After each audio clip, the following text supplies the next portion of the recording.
A velha senhora era uma exímia contadora de histórias. Ela sabe as circunstâncias exatas em que se deve usar uma imagem e outra, o que deve ser omitido e o que deve ser dito, os momentos que marcam e os momentos de pausa. A beleza da história depende da tonalidade da voz, dos gestos da contadora. Contar uma história significa levar as mentes no voo da imaginação e trazê-las de volta ao mundo da reflexão. Por isso, impõe uma pausa e suspense. Senhoras e senhores, com vocês, o Alegre Canto da Perdiz, de Paulina Chiziane. Seja muito bem-vindo a mais um episódio aqui do Mini Prosa, o lugar onde nós falamos de narrativas e sobre como elas afetam a nós mesmos e a nossa forma de enxergar o mundo ao nosso redor. Meu nome é Guilherme Makoto, estou muito feliz de estar aqui, seja muito bem-vindo, chega mais, se aconchega, deixa aí o seu like, se inscreve no canal e fica de olho porque toda quinta-feira, às vezes sexta, se eu não errar a data de postagem do vídeo, tem vídeo novo por aqui. Agora, simbora falar do livro. A escritora moçambicana Paulina Chiziane nasceu em 1955 em Manjacazê. Ela iniciou sua carreira literária em 1984, fazendo ali a publicação de contos, né, em jornais ali da imprensa local. Mas durante a juventude, né, ela foi militante da Frente de Libertação de Moçambique, um dos principais movimentos de luta pela independência do país do domínio colonial de Portugal. E aqui vale a pena a gente fazer um parênteses, porque o Império Português, ele anexou as terras de Moçambique em 1505, olha lá. E o país, ele só veio adquirir e conquistar sua independência em 1975, cara. Isso quer dizer que foram 4 séculos de dominação. Foram 400 anos de dominação do Império Português em Moçambique. A Paulina, ela se desligou da política e passou a se dedicar somente à literatura. E é em 1990 que ela consegue lançar o primeiro romance dela, que se chama Baladas de Amor e Vento. E aqui eu acho muito da hora porque ela tem um texto falando a respeito da publicação desse primeiro romance, dos primeiros romances dela. E ela vai dizer mais ou menos assim: o primeiro romance ela escreveu em tempos de estrondos e ameaças de morte, mas ela publicou mesmo assim. O segundo livro, mesma coisa, mas ela publicou mesmo assim. E ela vai dizer o seguinte: trabalhar em uma atmosfera de morte é minha forma de resistir. Ninguém tem o direito de interromper meus sonhos.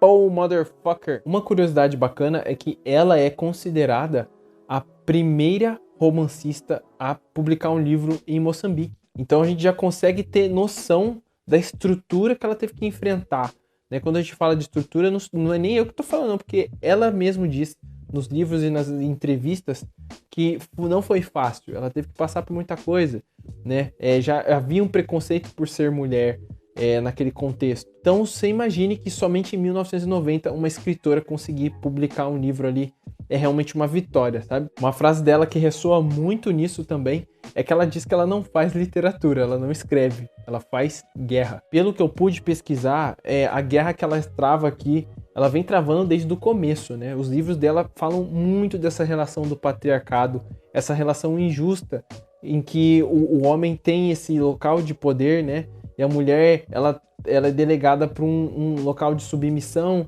um espaço de submissão. Então ela tem essa luta muito forte, as personagens femininas são sempre bem construídas, complexas, né? Posso falar por esse livro aqui, mas lendo algumas críticas de outros livros, especialmente o Nikete, esse parece que é o livro mais famoso dela, que projetou a carreira dela pro mundo todo, né? Conhecer. A Paulina traz essa questão da mulher de uma forma muito forte, muito intensa para as histórias dela. Então as personagens femininas aqui, elas exercem uma força muito grande de protagonismo, dentro das histórias que ela conta. E ela é até considerada uma escritora polêmica, porque ela coloca essas questões em xeque mesmo. Ela coloca nos livros questões sobre a religião, né, o cristianismo europeu, será que ele é tudo isso? Né? Ela questiona, porque o cristianismo europeu aqui, no contexto de Moçambique, foi utilizado para escravizar para justificar violências. A história começa com uma cena misteriosa. A gente tá ali naquela cidadezinha e começa a rolar um burburinho. As mulheres da vila, elas começam a sair das casas e se reunir em polvorosa, discutindo, dizendo que tem uma mulher se banhando nos riachos dos homens. Porque tem um riacho ali que os homens vão lá para se banhar. E elas estão alegando que tem uma mulher nua lá. E aí elas se juntam em um grupo bem grande assim, e elas vão todas lá pro riacho. E aí lá elas se deparam com essa moça. Essa moça é uma moça nua, ela tá ali sentada na beira da lagoa ali, de boa, tomando sol. E as mulheres começam a atacar ela. Falar, quem é você? O que você tá fazendo aqui? Sai daqui agora, você tá maluca, veio nadar no riacho dos nossos maridos. E aquela mulher, simplesmente ela vira e dá uma risada. E aí ela mergulha na lagoa e fica ali nadando de boa. E as mulheres ficam confusas, mas quem que é essa mulher? O que ela tá achando que ela é?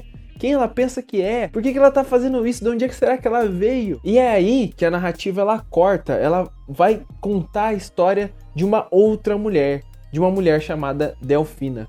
E sobre como a história dessa Delfina se relaciona com a dessa moça que a gente vê ali nadando no lago. É impossível falar desse livro sem eu tocar no que tange ao estilo da autora, porque aqui tem uma coisa muito forte, muito única, muito bonita, porque a Paulina Chiziane, ela fala, né, ela diz que a grande escola literária, a grande escola de contação de história dela não foram os livros, mas sim a fogueira, os menores se reunirem ao redor da fogueira para escutar o mais velho contar histórias. E essa contação, essa cultura oral foi o que influenciou muito o estilo da Paulina Chiziane. Talvez grande parte da literatura mainstream, o que chega aqui pra gente, o estilo dos autores está muito mais interessado em criar imagens, né? Criar imagens muito certeiras, descrições muito bonitas ali.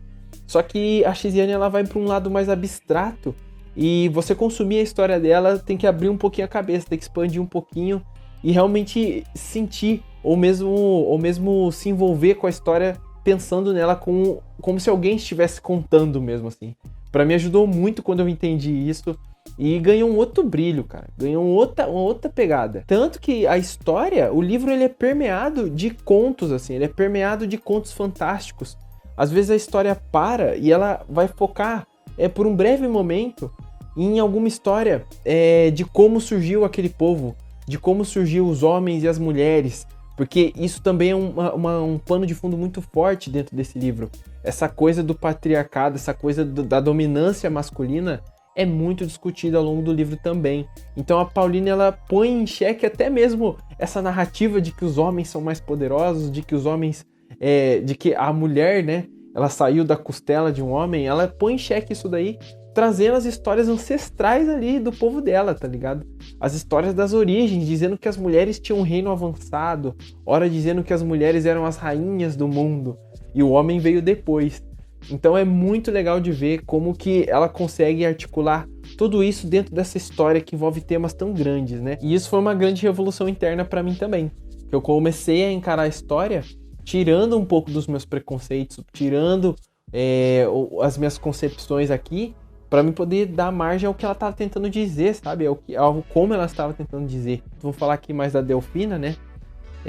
Porque ela é uma personagem que ela começa o livro como uma prostituta e naquele contexto era muito comum as mães e os pais permitirem e até incentivarem a prostituição das filhas pelos marinheiros que chegavam de Portugal, né? Porque assim elas teriam filhos mulatos. Tirando aqui a expressão utilizada no próprio livro, esse filho mulato lhe daria condições para que a família tivesse certos privilégios, né, perante ao governo, perante ao regime. Então a personagem da Delfina, ela é incentivada a ser prostituta e ela até ascende socialmente por isso, só que mais adiante na jornada ela vai tomar medidas ainda mais drásticas, vou falar assim, para ela poder alcançar essa tão sonhada de liberdade, que talvez seja o sonho de muitos daqueles personagens ali nesse livro aqui, todos sonhando em alcançar essa liberdade, em viver em pé de igualdade com o branco de Portugal, que tinha vários privilégios ali na sociedade. E todos os personagens tentam buscar essa liberdade, só que de formas muito às vezes muito maléficas, os caras são mal, eles vão... a Delfina, cara, tem horas que ela vira uma vilã, assim, você fica até meio, nossa, que personagem é essa, sabe? Só que é aí que a jornada vai se transformando, vai virando uma jornada de redenção.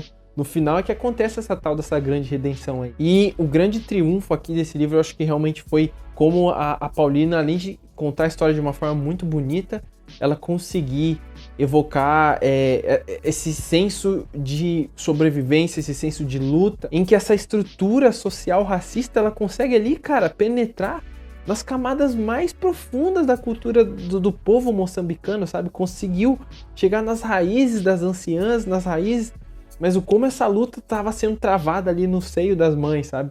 Então isso é muito da hora, esse negócio de você conseguir acompanhar essa luta que vem sido travada de geração para geração para geração, mas fica esse sentimento de resistência, fica essa lição de redenção. Esse foi o vídeo de hoje, eu agradeço muito a sua presença aqui. Não esqueça de curtir, não esqueça de se inscrever e deixa aí nos comentários se você já leu algum livro que você precisou fazer esse movimento, né? De falar, opa, essa não é minha cultura, eu preciso olhar com outros olhos isso aqui. Já aconteceu isso contigo? Manda aí pra gente. Muito obrigado e não esquece de me mandar aquela crítica construtiva, porque o meu objetivo é melhorar, e sempre. Beleza? Muito obrigado e até a próxima. Falou! Descubra essa quinta-feira, é verdade. Semana que vem vai ter vídeo na quinta sim, viu? A semana passada deu um BO com o YouTube ali que eu não consegui subir, que eu agendei, o vídeo deu errado, nossa, foi uma loucura. Mas o negócio é que quinta-feira estamos aí. Valeu, falou!